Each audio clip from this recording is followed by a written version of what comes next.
दोस्तों नमस्कार, मैं हूं शीतला तिवारी। दोस्तों अभी तो आपने यह देखा कि अनुराग यादव मामले में दरोगा राजेश यादव की जमानत मंजूर हो गई, यानी हाई कोर्ट ने जमानत तो मंजूर कर दी है, लेकिन दरोगा राजेश यादव जो है वह बुरी मुश्किल में पड़ गया है। यानी वह छूट तो एक दो दिन में जाएगा, लेकिन छूटने के बाद पहली चीज मैं आपको बता दूं कि वह ग्राम कबीरुद्दीनपुर यानी जिस गांव का निवासी है उस गांव में वह घुसने नहीं पाएगा, ऐसा ग्राम प्रधान और गांव वालों ने मन में ठाना हुआ है।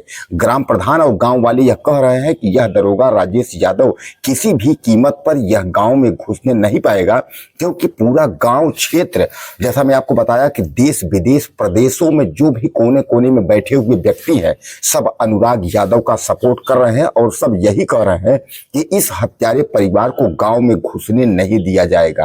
तो ग्राम प्रधान वीरेंद्र यादव की अगुवाई में जितने भी गांव के लोग हैं वह यह कह रहे हैं यह हत्यारा परिवार अगर जेल से छूटता है तो भी यह घर के अंदर यानी गांव के अंदर यह प्रवेश नहीं करेगा।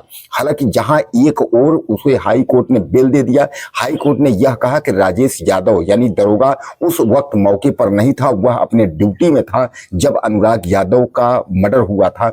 लेकिन जब बाद में यह पता चला कि अनुराग यादव का मुख्य साजिश करता यही दरोगा राजेश यादव था, तो अंत में पुलिस ने उसे गिरफ्तार करके उसके बाद जो है जेल भेजी थी। और बाद में हालांकि जमानत अर्जी मंजूर के लिए कई बार दस्तावेज पेश किए गए थे, लेकिन कोर्ट ने जो है उन दस्तावेजों को खारिज कर दिया था।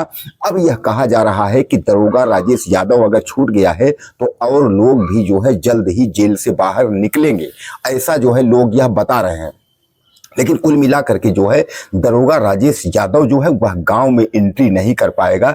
अब दरोगा राजेश यादव आखिर रहेगा कहां? यानी अगर उसको गांव वाले और गांव में अगर घुसने नहीं देंगे, उसको गांव के ग्राम प्रधान और लोग उसको हत्यारा घोषित कर दिए हैं। जिस तरीके से अनुराग यादव की गला काट करके हत्या की गई है उसका मुख्य साजिशकर्ता यही राजेश यादव दरोगा था, ऐसा गाँव वालों का कहना है। दरोगा राजेश यादव जो है वह यसाई था और यसाई के बाद वह यशो बनता, फिर उसके बाद इंस्पेक्टर, तमाम यानी जो पुलिस विभाग की प्रक्रिया होती है उसमें वह जो है तमाम प्रोन्नति पाता। लेकिन इस बार जो है अब इस घटना के बाद से दरोगा राजेश यादव के नौकरी पर तलवार लटक रही है, ऐसा ग्राम प्रधान और गांव वालों का कहना है।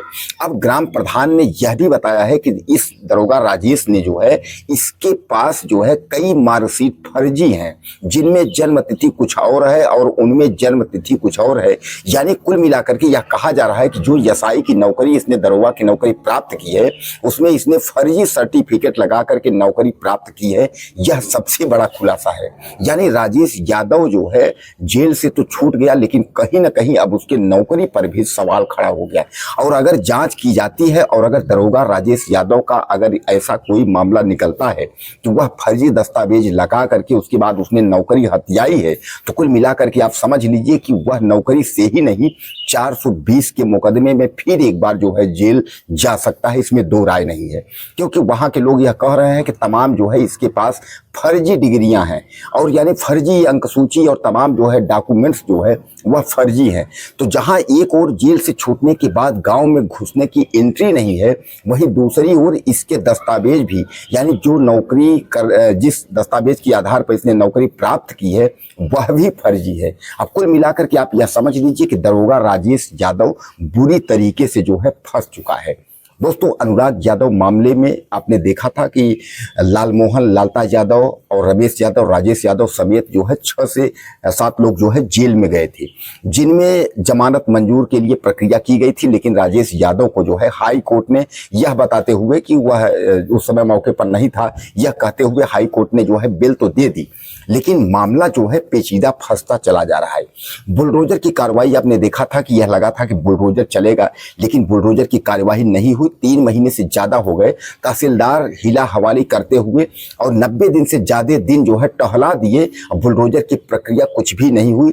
जबकि हकीकत यह है कि 932 क में जहां उसका मकान बना हुआ है वह जीएस यानी ग्राम समाज और बंजर की जमीन है, और सुप्रीम कोर्ट की भी गाइडलाइन है कि अगर सरकारी जमीन में अगर आपने मकान बनाया है तो आपका मकान का अतिक्रमण अगर ढहाया जाता है, अतिक्रमण अगर हटाया जाता है तो उसमें कोई हस्तक्षेप किसी भी कोर्ट का नहीं होगा। लेकिन कुल मिलाकर के आप यह समझ लीजिए कि वह बुलडोजर की भी प्रक्रिया नहीं हुई। अब तहसीलदार पर दबाव किसका है? तहसीलदार पर दबाव मंत्री या अधिकारियों का दबाव है, या तहसीलदार पर दबाव इन दरोगा या लालता यादव हत्यारों का है? तहसीलदार पर किसका दबाव है, या तहसीलदार क्यों नहीं बुलडोजर चलाना चाहते हैं, या न्याय क्यों नहीं देना चाहते हैं? इसमें भी तमाम प्रकार की जो है सवाल खड़े हुए हैं। तो जहां एक और बुलडोजर की नीति की कार्यवाही नहीं हो पा रही है, वहीं अब जो है बिल मंजूर होना शुरू हो गया है। जैसा कि आप देख रहे हैं कि दरोगा राजेश यादव की बिल हो गई है। अब इसके बाद जो है रमेश यादव, लाल मोहन और लालता यादव, यानी यह 3-4 लोग जो है मुख्य जो हत्यारे हैं वह हैं। तो कहने का तात्पर्य यह है कि दरोगा राजेश यादव की छूटने का मतलब ये है कि अब क्या आपको लगता है कि यह सपोर्ट नहीं करेगा उन लोगों को छूटने में, या उन लोग छूटेंगे नहीं? आपके दिमाग में ऐसा क्या आता है कि क्या दरोगा राजेश यादव उन लोगों का मदद करेगा या नहीं करेगा? दूसरी ओर जो इसके नौकरी पर सबसे बड़ा सवाल जो उठाया है, यानी ग्राम प्रधान वीरेंद्र यादव ने, और वीरेंद्र यादव ने यह भी कहा है कि कुछ भी हो हम जो है अनुराग के परिवार के साथ में जो है बराबर खड़े रहेंगे, मरते दम तक साथ में रहेंगे।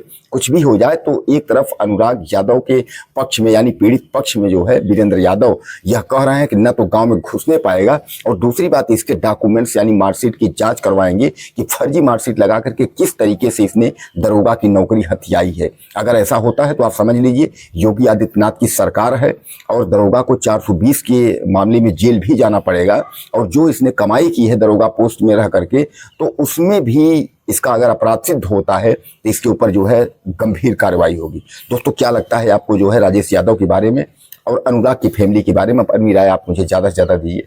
चैनल को सब्सक्राइब करना ना भूलिए। अगली वीडियो में फिर मिलते हैं। नमस्कार।